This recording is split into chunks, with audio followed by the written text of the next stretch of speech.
तमाम लोग कहते हैं कि आरक्षण डॉक्टर अंबेडकर ने दिया, जबकि डॉक्टर अंबेडकर ने सिर्फ 8% 1935 का आरक्षण है, बाकी आरक्षण संवैधानिक आरक्षण सरदार पटेल का है। लेकिन यहाँ देश में लोग सरदार पटेल के नाम पे लोगों को तकलीफ होती है। तकलीफ क्यों होती है? आदरणीय आज़ादी प्रेमी भारतवासियों, नमस्कार, जय हिंद, जय सरदार। मित्रों, आज हम आरक्षण के बारे में बताएंगे कि आरक्षण किसको और क्यों। हम बता देना चाहते हैं कि आज जो आरक्षण के बारे में जो बात बता रहे हैं, तो भारत में आरक्षण ही अकेले लागू नहीं है। दुनिया में जितने भी देश हैं, लगभग सभी लोगों ने अपनी आज़ादी की लड़ाई लड़ के जीती है और वहाँ पर भी आरक्षण लागू है। तो भारत एक अनोखा देश नहीं है।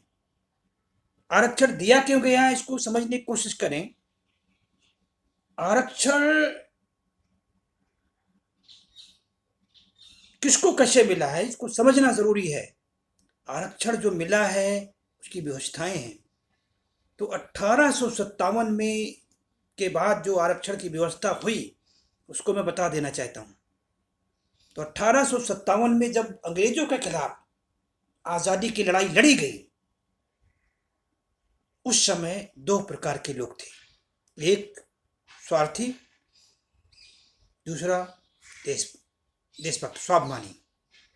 एक स्वार्थी, दूसरा स्वाभिमानी।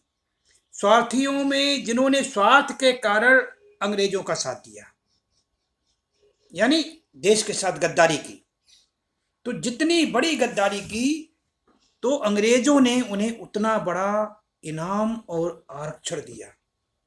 आरक्षण क्या दिया? जमींदार, जागीरदार, राय साहब, राजा साहब, लॉर्ड साहब, नवाब, खान साहब, खान बहादुर, राय बहादुर, नंबरदार, पट्टीदार, कुंवर साहब, बड़ी बड़ी नौकरियां और सर जैसी उपाधियां। और जिन्होंने देश का साथ दिया, तो यानी स्वाभिमान में अपने देश का साथ दिया, तो उन अंग्रेजों ने क्या किया? उनकी जमीनें छीन ली, घर लूट लिए, गांव के गांव जला दिए, लोगों को फांसी पे लटकाया, जेलों में सड़ाया, काले पानी की सजाएं दी, देश निकाला दिया। 81 वर्ष तक जन्मजात अपराधी के मुकदमे चलाए, माँ बहन की इज्जत लूटी, बाप दादाओं को चोर डाकू कह करके उन पर इनाम रख करके खदेड़ खदेड़ मरवाया। ये अंग्रेजों ने ऐसे एक्ट लाए कि उन लोगों को पीढ़ी दर पीढ़ी सताया जाता रहा। जर जोरू जमीनें लूटने के बाद तो वो तबका लड़ते लड़ते पिछड़ गया। उधर अंग्रेजों ने 1857 तो हारे, फिर बाद में जब गद्दारी हुई तो अंग्रेजों ने जीता, 1858 जीता। वो जीतने के बाद अंग्रेजों ने आरक्षण लागू किया। तो जो लोग अंग्रेजों के साथ थे उनको अंग्रेजों ने नौकरियों का प्रावधान किया। तो सबसे पहले आरक्षण 1860 में अंग्रेजों ने शुरू किया। और जो भारतीय रेल थी, रेल में अंग्रेजों का, ईसाइयों का, भारतीय ईसाइयों का 100% आरक्षण था। 100%। डाकतार था, उसमें अंग्रेजों और भारतीय ईसाइयों का 100% आरक्षण था। इसके अलावा जो पोस्ट बचती थी वो पोस्टें अंग्रेजों के साथ देने वाले लोगों को दी जाती थी, यानी उनको नौकरियां दी जाती थी। तो ये आरक्षण उनको मिलता रहा। अब 1914 से 1918 के बीच में जब पहला विश्व युद्ध दुनिया भर में लड़ा गया, तो उस विश्व युद्ध में अंग्रेजों की पूरी दुनिया में कई देशों में राज था, तो वहाँ सब अपनी आज़ादी की लड़ाई लड़ रहे थे। तो अंग्रेजों ने देखा कि हम तो हार जाएंगे, तो उन्होंने गांधी जी से कहा कि भाई हमारी मदद करिए। तब गांधी जी ने अंग्रेजों की फौज में 13 लाख के लगभग लोगों को भर्ती करवाया अंग्रेजों लड़ने के लिए। अंग्रेज उस समय 7 प्रकार का टैक्स लेता था। अंग्रेज बोला कि भाई अगर आपको टैक्स नहीं देना तो हमारी फौज में आइए। तो वो फौज में आए, हम तुमको पेंशन भी देंगे, तनख्वाह भी देंगे, खाने को देंगे। तो यहाँ से गांधी जी ने भर्ती करवा दिया, जिसमें लगभग 4.5 लाख लोग विदेशों की धरती पर मारे गए, जिनका कोई कोई नहीं जानता है। 4.25 लाख लोग घायल हुए और अंग्रेजों को उस समय 1500 बिलियन भारत को पेमेंट करना था मुआवजे के तौर पर, लेकिन उन्होंने 1915 में गांधी जी को भारत केसरी मेडल यानी कि भारत रत्न दे करके वो चीज को दबा गए। अंग्रेजों ने कहा हम आपको आरक्षण देंगे, तो 1919 में एक कम्युनल एक्ट लाए और उसके बाद में कहा कि हम 30% आरक्षण देंगे, जिसमें 13.25% आरक्षण भारतीय मुसलमानों को और 17.25% डिप्रेस्ड क्लास को। अप्रेस्ड क्लास को तो पहले से मिल रहा था, तो डिप्रेस्ड क्लास में जब आया नंबर तो डिप्रेस्ड क्लास आरक्षण के लिए फिर 1928 में साइमन कमीशन आया। साइमन कमीशन में लोगों ने अपने अपने प्रतिवेदन दिए, ज्ञापन दिए, लोगों ने अपनी अपनी डिमांड की, लेकिन डॉक्टर अंबेडकर जी ने कहा कि भाई यहाँ डिप्रेस्ड क्लास को जो आरक्षण है तो इस डिप्रेस्ड क्लास में भी क्लास है। तो साइमन ने पूछा कैसा क्लास है, तो उसने कहा एक टचेबल है एक अनटचेबल है। टचेबल माने एक छूत है एक अछूत है। छूत को तो छू लेते हैं, हमको छूते भी नहीं हैं ये लोग, यही लोग तुम पर अत्याचार करते हैं, हमारी तो हालत और खराब है, इसलिए आरक्षण तो हमें मिलना चाहिए, इनका तो पेट भरा हुआ है।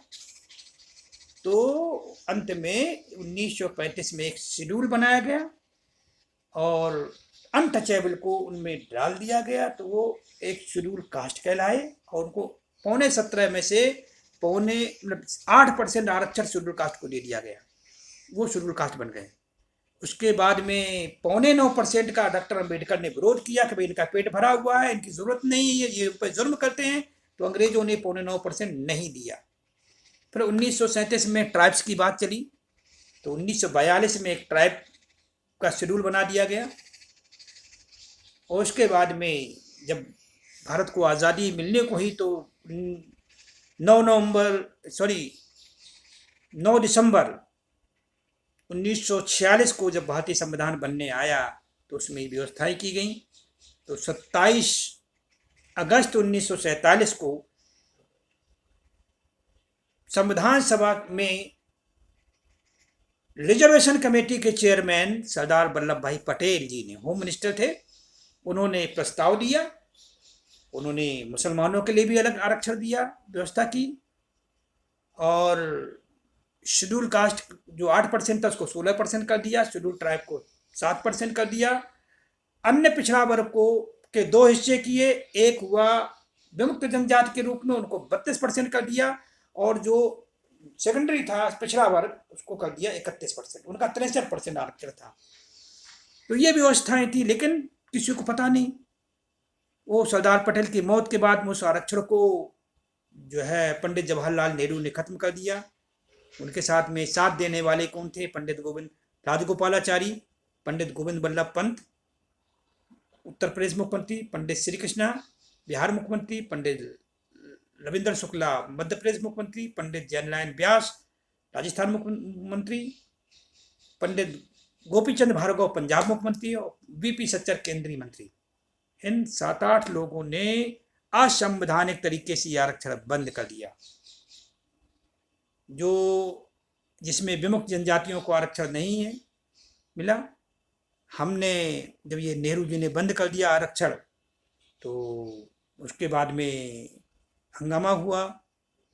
हंगामा होने के बाद में कई लोगों ने मांग करी, तो 1953 से 55 बीच में काका कालेलकर आयोग बना। उस रिपोर्ट को लेकर के फिर बाद में इस पे मंडल कमीशन बैठा, और जब मंडल कमीशन आयोग की रिपोर्ट 7 अगस्त 1990 को लग हुई, तो उसमें इंदिरा साहनी ने सुप्रीम कोर्ट में स्टे ऑर्डर लिया।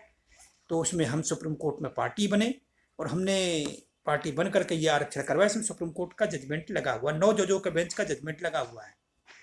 तो तब ये आरक्षण पिछड़े वर्गों को 27% मिल पाया। अब समस्या ये है कि ये आरक्षण का हम लोग मतलब नहीं जानते।